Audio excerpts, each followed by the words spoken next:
Kalau korang kalau ada sesiapa kena aniaya lelaki ke, kita akan fight untuk korang. Makcik bila tengok scene kamu yang dekat Mekah tu, ya Allah, terubat hati. Tak boleh nak cakap sebab saya dah baca sampai habis cerita tu.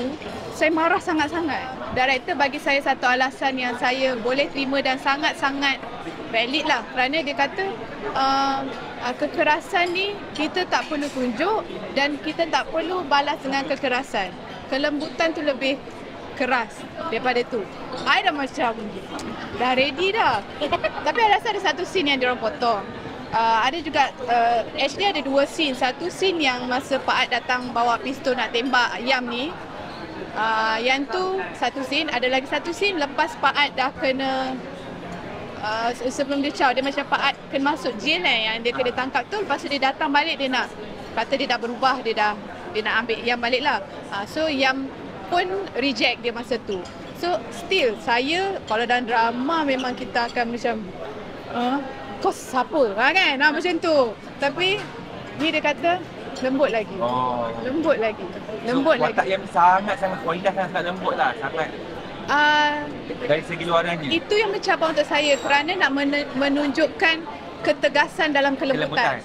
Itu dan pada dia sebagai seorang pengarah, sebagai seorang lelaki, dia kata kerana bila ada masalah rumah tangga, pada point of view seorang suami, dia nak isteri dia balas macam tu. Pada dia lah, pada pendapat dia. So macam, tapi kita orang nak mempertahankan hak tu. Dia kata no. Sebenarnya pada pandangan seorang lelaki, bila perempuan tu menunjukkan kelembutan dia, itu lebih menggambarkan peribadi, pendirian, ketegasan seorang wanita tu. So itu yang saya belajar banyak tentang Yam. Sebab saya jenis kalau lah saya memang this is like macam among girlfriends yang kalau korang kalau ada sesiapa kena aniaya lelaki ke, kita akan fight untuk korang. Tapi sebenarnya dia opposite way. The opposite way tu yang dia nak tunjukkan dalam cerita ni lah. Sebab tu kita tak tunjuk kekerasan, dia dah tunjuk dah kena pukul. So that's another cabaran juga untuk saya, macam nak struggle macam mana ni. Tiba-tiba dah letak darah, macam mana aku nak rasa kena pukul ni, somebody hit me, tak boleh kan. Tolong pukul-pukul tak. Dia macam kena terus rasa satu badan sakit, lepas tu dah lari, dah tak nampak-nampak, aku dah so I imagine benda tu lah. Macam I dah lari dekat, dah tengah gelap tu tak nampak-nampak, tak aku dah pukul dia, tak macam tolak je pintu Hani tu masuk. Macam tu. So dia tak tahu, dia tak tengok muka dia apa jadi kat dia sebenarnya. In reality, patut ke tidak wanita macam Yam tu jadi sebodoh itu? Dia macam patut atau tidak? Macam tak buat tindakan, tak buat report, macam orang penonton akan geram macam apa dah report kan, orang persoalkan benda tu macam janganlah baik sangat. Saya rasa lelaki wanita tidak pernah bodoh. Tidak pernah bodoh, tidak pernah salah buat keputusan, tidak. Because everything happens for a reason. And you are not living alone in this world. You ada orang lain di sebelah you. Tak kisahlah related atau tidak related. Sometimes saya baca DM yang orang fans yang tak related dengan saya, tapi dia sangat terkesan dengan lakonan ataupun posting saya ataupun anything. So kita macam kan, padahal orang ni tak ada perkaitan apa-apa, tapi dia sedang melalui sesuatu yang dia juga rasa problem, tapi because ada people buat benda lain yang dia boleh relate. Macam tu lah. Belajar kita ada soalan current issue sikit lah. Macam baru-baru ni, bukan baru-baru ni pun, baru 2-3 hari lepas lah, kan isu pasal skrip. Okay, Jana ni berlaku di Mekah.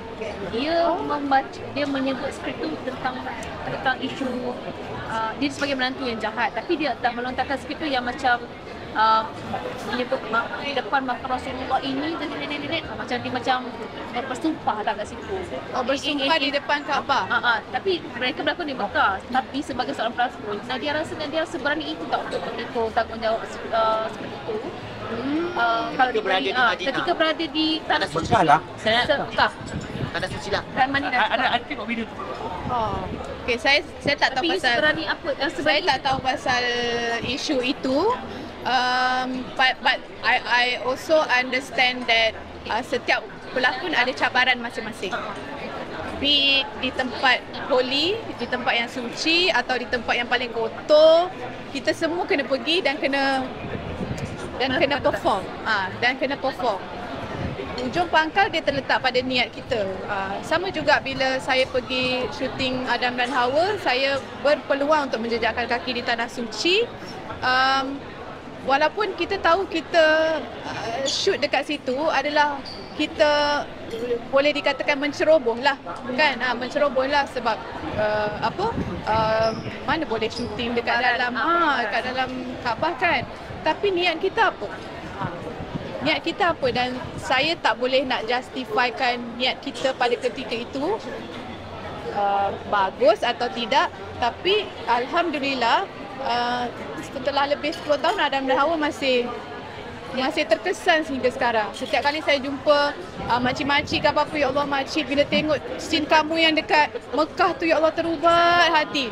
Terubat, tak dapat pergi pun dapatlah tengok. So itu terletak pada masing-masing punya penilaian macam mana. But I also want to stress that every pelakon ada cabaran masing-masing apabila diberi amanah itu dan diletakkan di tempat yang begitu. So tak boleh nak tak boleh nak komen lebih lah. Dia akan terletak pada niat kita balik. Mungkin penulis skrip sendiri mungkin pada pandangan ini kena berhati-hati ketika menghasilkan skrip. Kalau dia dah rasa something off, dia dah tak nak buat scene tu. But maybe he or she feels something pure that she wanna do that. She wanna do it. Message yang but at the end of the day, macam saya cakap tadi, kita semua tak bodoh. Kita semua tak bodoh. Kita semua ada niat yang baik untuk menyampaikan sesuatu. Sama juga macam cerita ni, director cakap sendiri dia nak buat cerita ni something yang beradab, bukan untuk kurang ajar. Itu saja. So I believe Jananik ada niat yang baik, penulis, pengarah semua ada niat yang baik. Kali pertama berlakon ni Syamik ke macam mana? Yap.